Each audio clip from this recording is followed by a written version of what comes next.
Hello everybody, this is Kyle with eMaint, and today I'll be conducting the monthly web workshop on work permits and document printing in X4. So just to get started, just a few housekeeping items. The session will be recorded and it will be available on eMaint University at a later time. Everybody's phones will be muted for the entire duration of this webinar. And if you have any questions during the webinar, just feel free to type them at any time, and then in the chat window, I'll answer them at the end of the session. So just to go into our topic overview, I'm going to be going over just a general overview of the work permit feature. Then I'm going to show you how to set up both a file-based and a form-based permit. And then at the very end, I'm going to also go over the print document related tables and how they work in eMaint X4. So to jump right into the overview of the work permit feature, I'm just going to go over a few notes about it. So a work permit can be created based on either an editable PDF file or a form that you create in eMaint. And both of these have their positives. So the file-based method will allow you to maintain your desired PDF formatting. So you might have like a graph or maybe a picture of one of your assets and you want to actually include some data entry points on there. So if you use the file-based method, you'll be allowed to actually upload that PDF file, and then you'll be able to make those data entry points right on there for people to actually enter the information in, kind of like in somewhat similar to like a DocuSign type of software. Now, form-based method will actually allow you to just make a form within eMaint, which will actually, based on that method, you'll be able to actually run reports based on the entries that people make on those permits. Now, a work permit can be either added to a work order directly or to a PM schedule. When you add a work permit to a PM schedule, every single work order that's generated via that PM schedule, if that work permit is attached, the permit will generate along with it as a blank document for somebody to complete for that work order. Lastly, the available option to make a permit required is there for you, so that if you check the checkbox, then the work permit will need to be completed before the work order can be closed out. And I'll show you this during my demonstration. To continue on, just in terms of the general overview of the work permit feature, access to the work permit master file table will be in everybody's account based on subscription level. So if you don't see the work permit master file table over here on the left, you should be able to add it as a table, and I'll show you pretty shortly how to do that.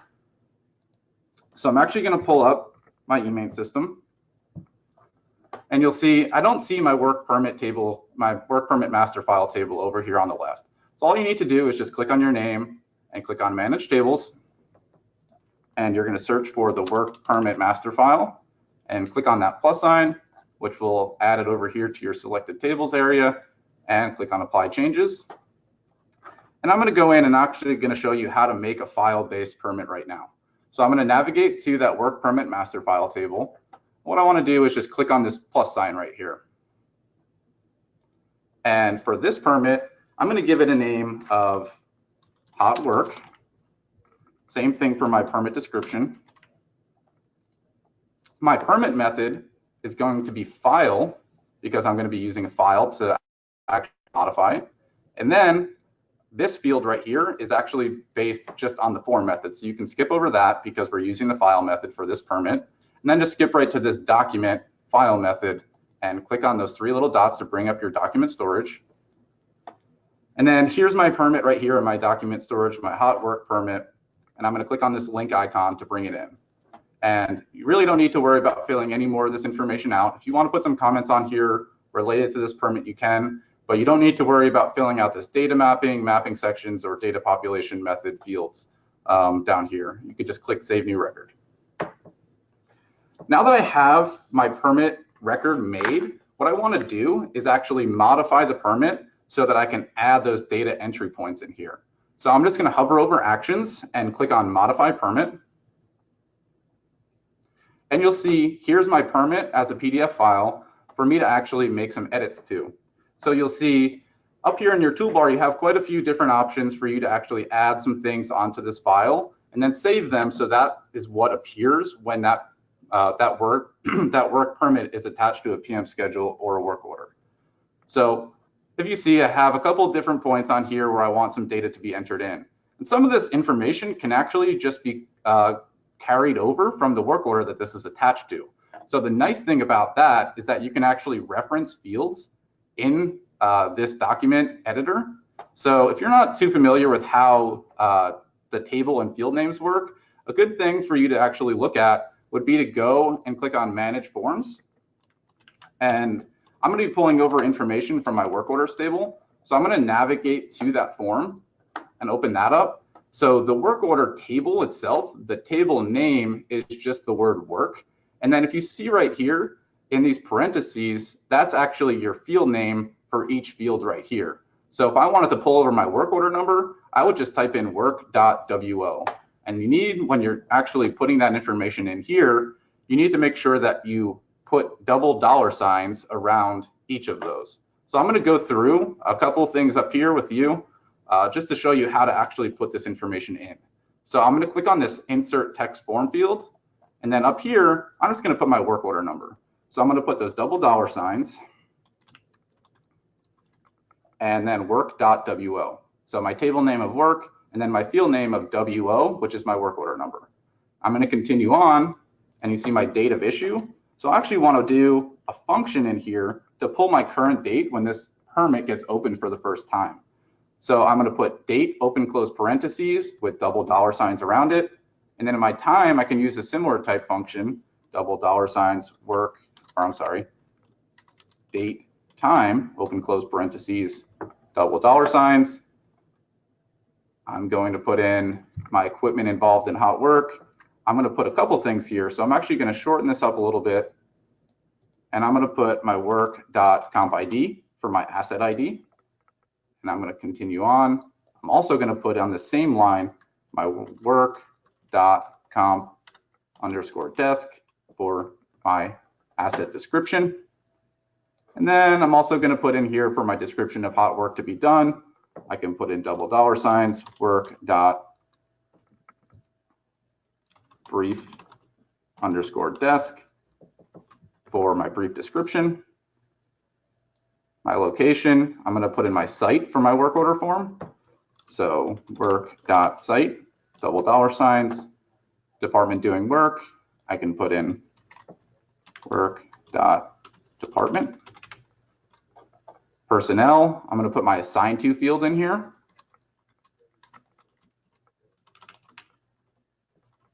So what I'm doing in terms of this, when I'm adding all these fields in for my work order form, it's going to make it a lot easier for the person to actually complete this document, because all these fields will just pull over for you. You won't need to enter it in every time.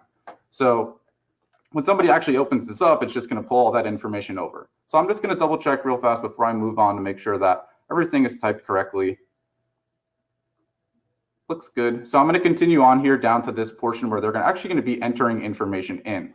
So what I want to do here is add those text fields, but I'm just going to leave them blank right now for this initials field. And then before I actually do another one, I'm just going to right click on that, and then I'm going to click on the object properties.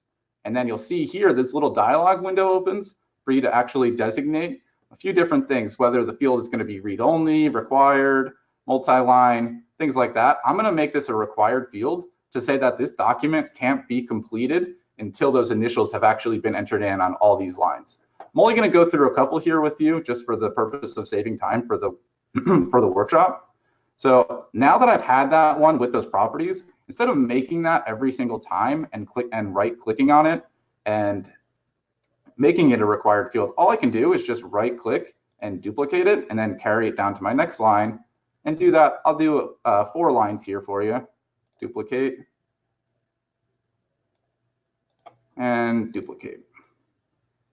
But I also over here, I want to actually add checkboxes in underneath this yes or no column. So I'm going to add a checkbox for each yes or no, just for these first 4 lines to show you how that works. So you'll see up here in your toolbar, you have this checkbox icon. You just click on that and then click and drag, you'll be able to add a checkbox.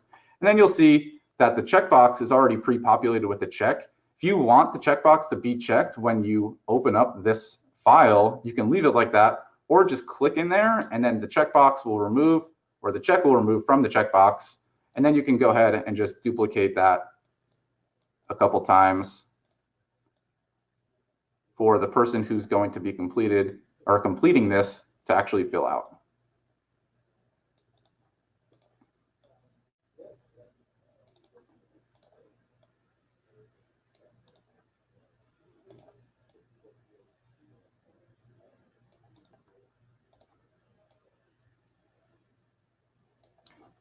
Okay, so it looks good. So for the purpose of this demonstration, that's all I'm going to do on this permit right here. So I'm going to just click Save Document. And as you'll see, work permit document successfully updated, and click on OK. And then I'm just going to click on this power button icon to close out of that window. So now what you'll see is I have my completed document and I've made those modifications to it. Now what I want to do is actually go in and attach this permit to a PM schedule. So I'm going to navigate over to my PM schedule, to my PM table, and I'm going to find this PM for my evaporator core de-icing. And I'm going to click on the PM ID. And then in my related tables, I have my PM work permits. So if you're not seeing this PM work permits on your PM table, what you'll need to do is go to your record details and go to options and click on manage related tables. And if it's not being displayed, it should be over here on your left in available tables. You'll just click on the plus sign to add it over here to your displayed related tables and click on apply changes. So I'm going to navigate back over there and I'm actually going to add this work permit to this particular PM. So I'm going to click on add new record, and then I'm going to search for that permit type that I just made.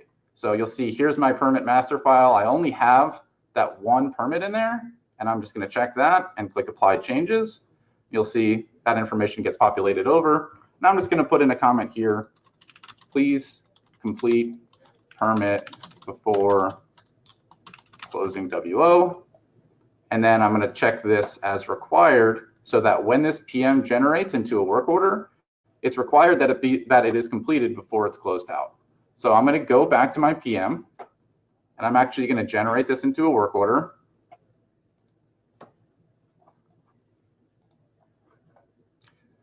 So here's my work order that I just created. And you'll see over here in my related tables, here's my work permit that's attached. You'll see, okay, here's my comments, here's my permit type. You'll see that it's required, but it hasn't been completed, and there's no completed document. So if somebody were actually to be performing this work order, they would go into the permit, and they would go over and hover over actions and click on open permit. And then you'll see that all those fields that I had entered in with those functions are actually just pulling over information from the work order. So this was work order number 794. This is pulling over today's date, the time that I opened the permit, which is 11:15, my asset ID, my asset description, the brief description for my work order, and then just a couple other information, my location and my department and my assigned to. So you'll see down here, these are the blank fields that I made with checkboxes and my required text fields for my initials. So you'll see that those required fields actually show up highlighted in red, just to kind of make a highlight to show that these are required and these need to be completed before the document can fully be completed. So I'm going to show you in case, in real-time situations, somebody might be trying to fill out this permit and they might not have time to do the entire document. So let's say, for instance, I'm only able to do these first two and I initial them off. But there's an emergency, one of my other machines went down, I need to go attend to it. So I don't want to actually lose all this information. So all I can do, or all I need to do, is just click on the Save Annotations button, and then those annotations right there are saved. So if I needed to go and attend to some other type of work, I could just close out of this, and then I can go do anything that I need to. But what I want to show you here is if, say for instance, I'm getting ready to complete this work, but I forget to go back in and complete that document. If I go in and I go to my actions menu and try to close out this work order, and click on closeout, you'll see closeout denied. One or more required work permit documents have not been completed. So that'll give you a red flag to show, okay, I need to go back to my work permits and I need to go and actually complete that document. So I'm going to go back into that work permit and I'm going to go back and click on the actions open permit again. And you'll see those annotations that I made from before, from when I first started this document, are still there. And then the ones that are not filled out yet are still there for me to actually enter the information into. So I'm going to finish this out and I'm going to just enter my initials in here. And then I'm going to complete this document. And you'll see work permit document successfully completed.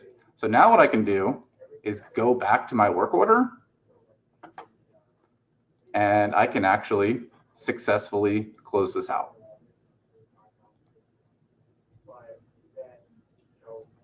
And you'll see successfully closed out, open history is turned to H. So now what I want to show you is if I go to my related tables, so this is a historical work order now with a completed permit.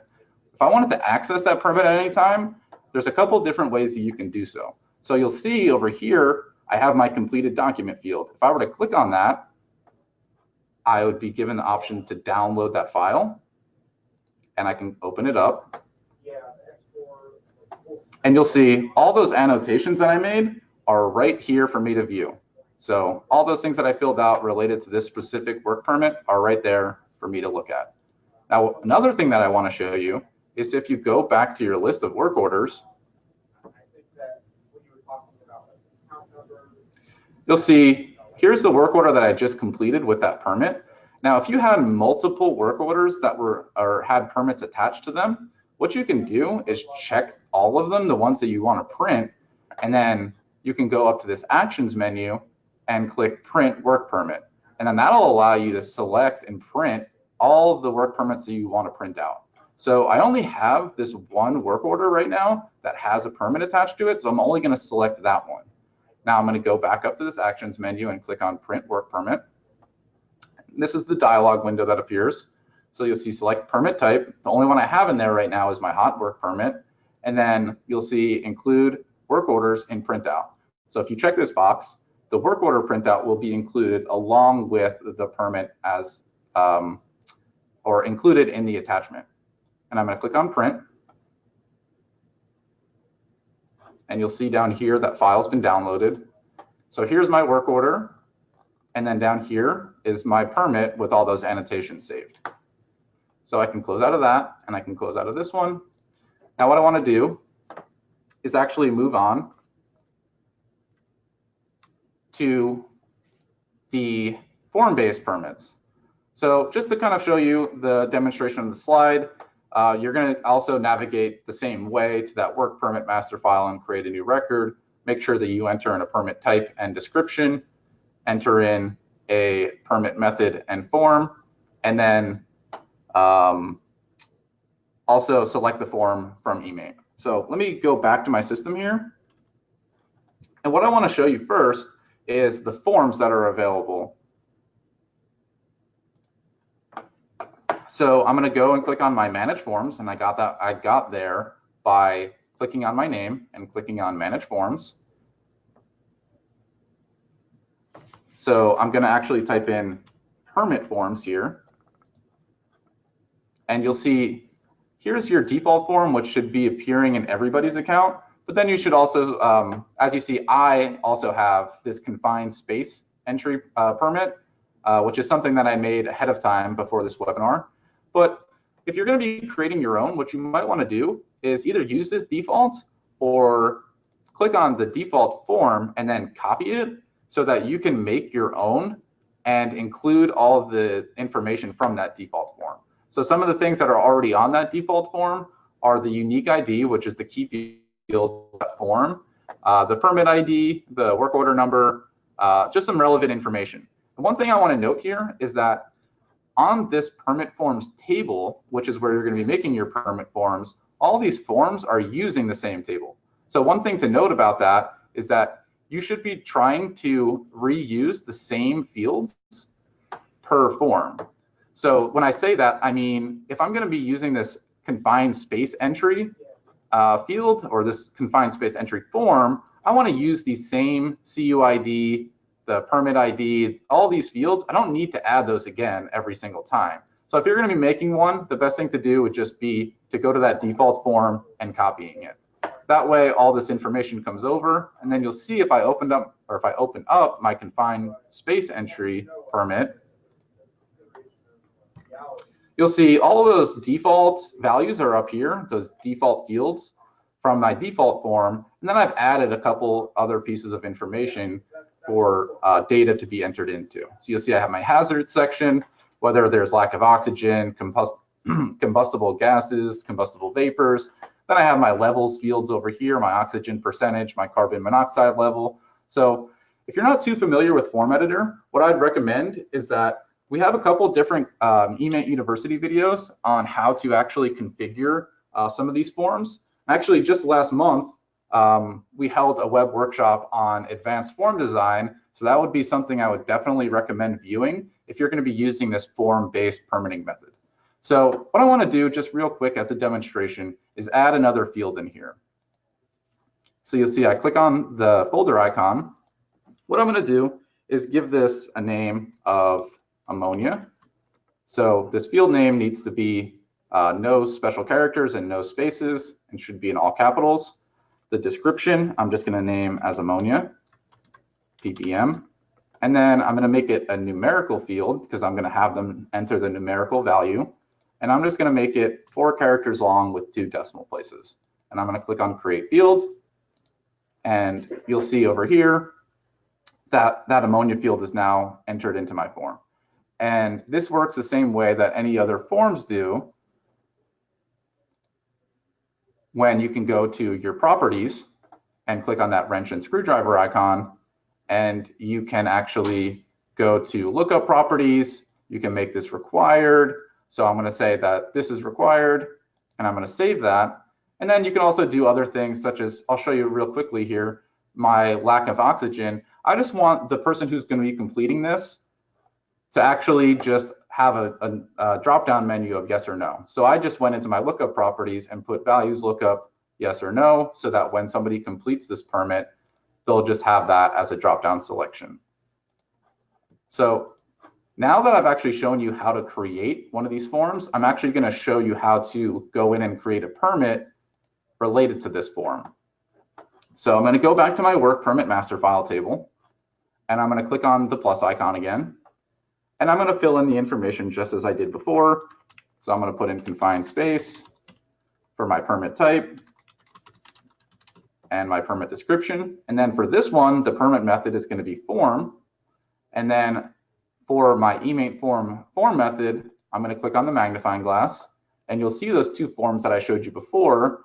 I had both a confined form and my default form. So the one that I want to use for this is my confined form for my confined space entry. And then all this other information I don't really need to worry about filling out. This is related to, these 2 are related to the document method. And then if I wanted to put any comments, I could. But again, you don't need to worry about putting in this data mapping or these mapping sections or this data population method. So all I need to do now is just click on Save New Record. And then you don't actually need to do any further modifications. So I don't need to go and do actions modify permit, because all my modifications will actually be done in the form editor, as I showed you before. So what I want to do now is actually go in and do just as I did before and attach this work permit to a PM schedule. So I'm going to navigate back to my PM table. And I'm going to find a good PM to attach this to. So I know that good PM to attach this to would be my oil water separator pump out. And I'm going to go, just like I did before, go to my related tables, and I'm going to go to add new record for my PM work permits. And then in my permit type, I'm going to do similar to what I did before, click on the magnifying glass. Here's my available permits. So you'll see the hot work one that we made before and the file-based, and then also my form-based confined space permit. And I'm going to click on apply changes. I'm going to put the comments in. Please complete permit before closing work order. And I'm going to make it required, and I'm going to click on Save New Record.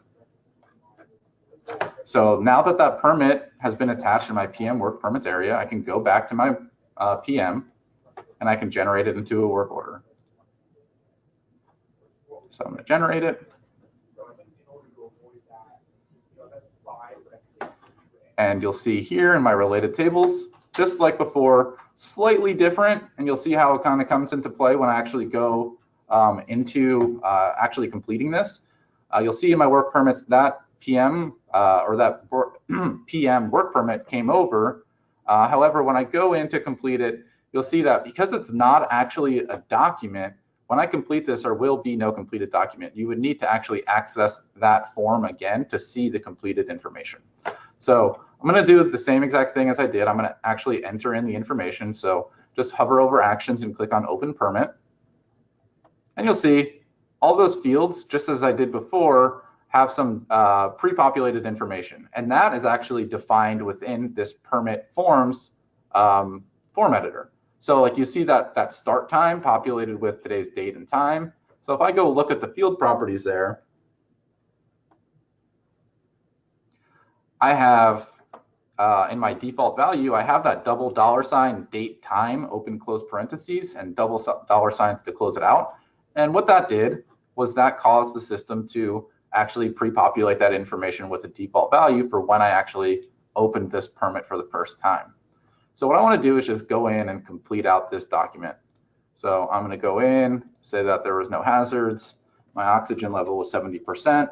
My carbon monoxide level was 10. My ammonia was 10. And I'm going to click on, for this demonstration, I'm actually going to click on save just to show you how it works. So you'll see I only saved the document and I did not save and complete it. So you'll see the completed checkbox is not true. If I had gone in and tried to actually complete or close out this work order, it would do the same thing as we saw before, where it would actually kick the work order back when I was trying to close it out and say that this permit needs to be completed. So what I want to do is go back in and just open up this permit again. I'm going to fill in my end time, and I'll say that I finished it at 12:29, and I'm going to actually click save and complete this time. So now I can go back to my work order, and I can close it out.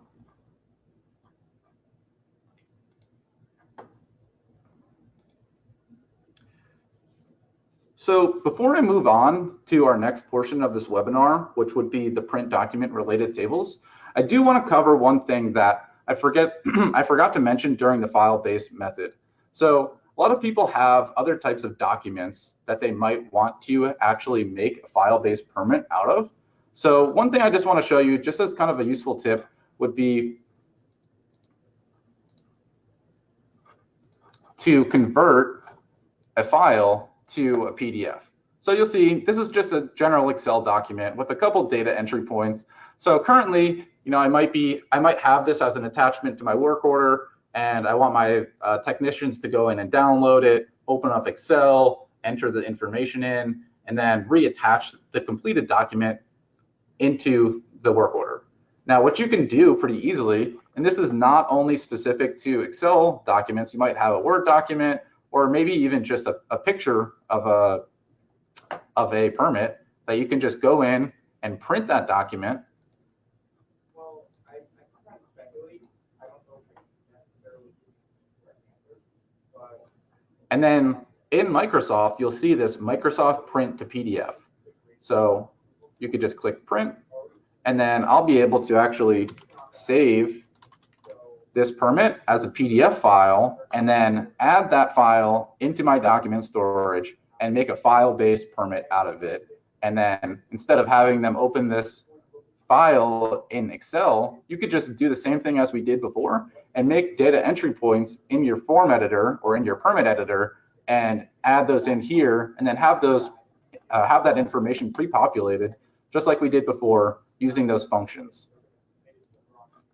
So now what I want to do is actually go back to my presentation, and I'm going to start going over the overview of the print documents related tables.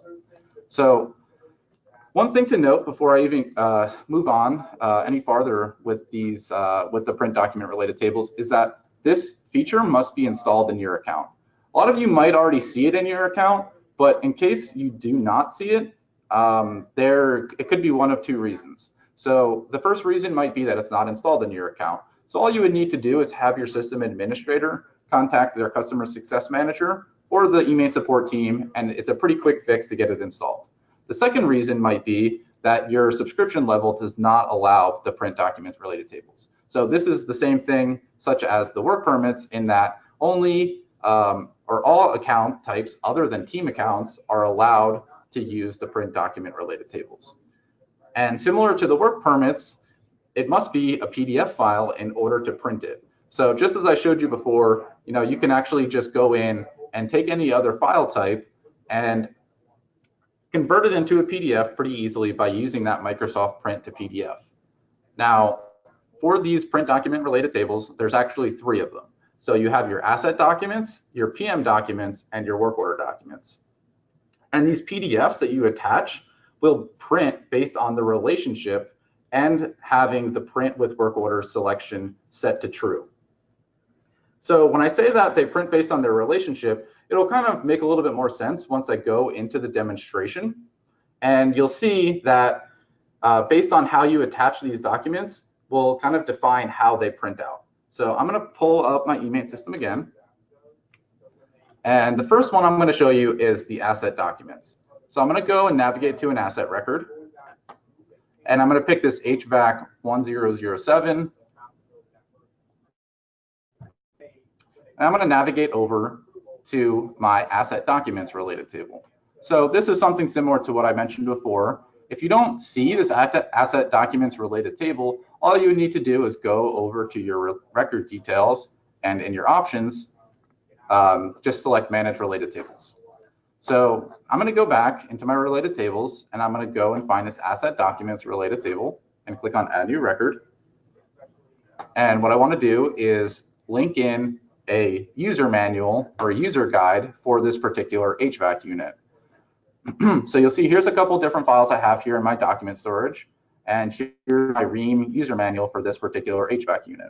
So what I want to do is just check this print with work order to true so that I can show you how exactly this works when it's a work order. So I'm going to click Save New Record, and I'm going to go back to my asset record, and I'm actually going to add another type of document to my PM schedule.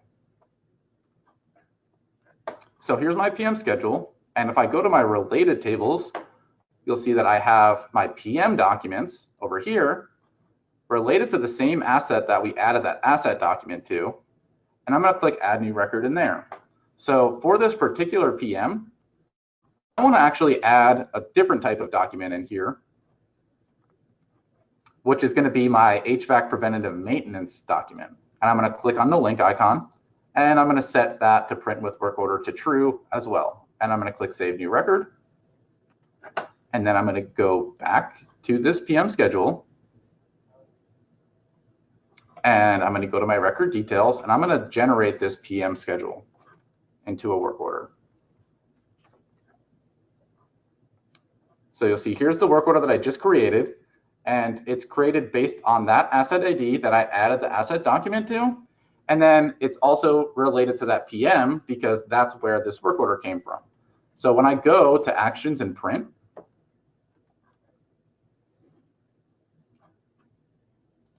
and I open up that file, you'll see that here's my work order. And then because I selected those to print with the work order, you'll see I have my preventative maintenance document right here. And then I also have my user manual right here as well.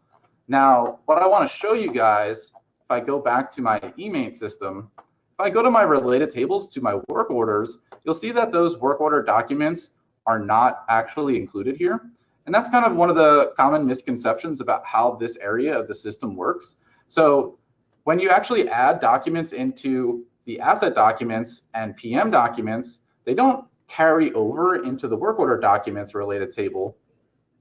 But because they're actually selected as print with work order set to true within the asset documents related table and within the PM documents related table, those will always print with the work order. So if I were to actually say, I don't need that user manual to print out every time, all I can do, all I need to do is just navigate back to that asset, So I'm going to go back to that HVAC 1007, and I'm going to go and find that asset document for my user manual, and I'm from true to false.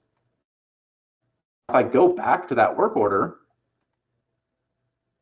so this is the work order that I created for that asset based on that PM schedule, and I go to print it again,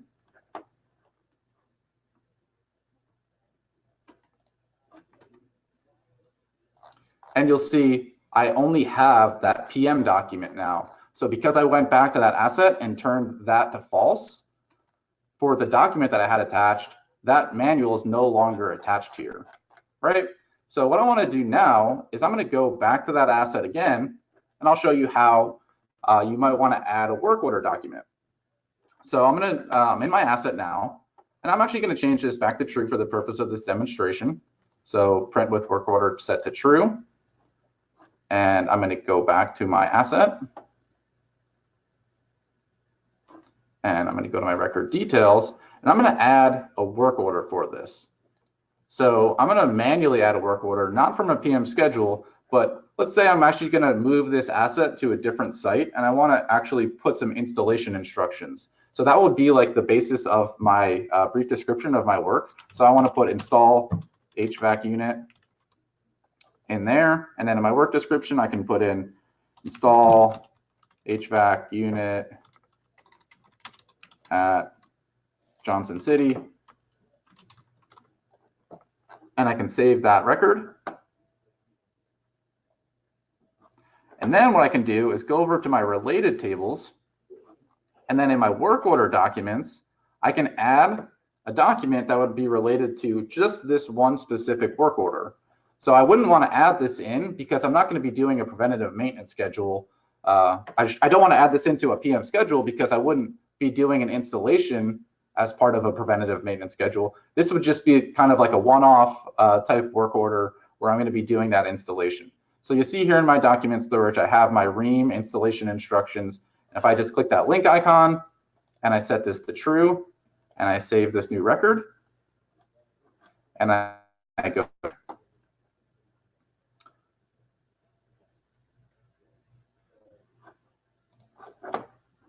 And I want to go and print this, you'll see that both of those files, the installation file and the user guide, are pretty large. So you'll see that when I open up my my printout of my work order, I have my installation instructions, and then all the way down at the bottom, I have my user guide. So it's two pretty big files that I have attached. But you know, just like before, I don't think it would really be useful to have that user guide attached just because it's such a large file. So if I went back in and I went back to that asset record and I turned that to false for print with work order, and then I went back to that that particular work order we were looking at for the installation and printed it again,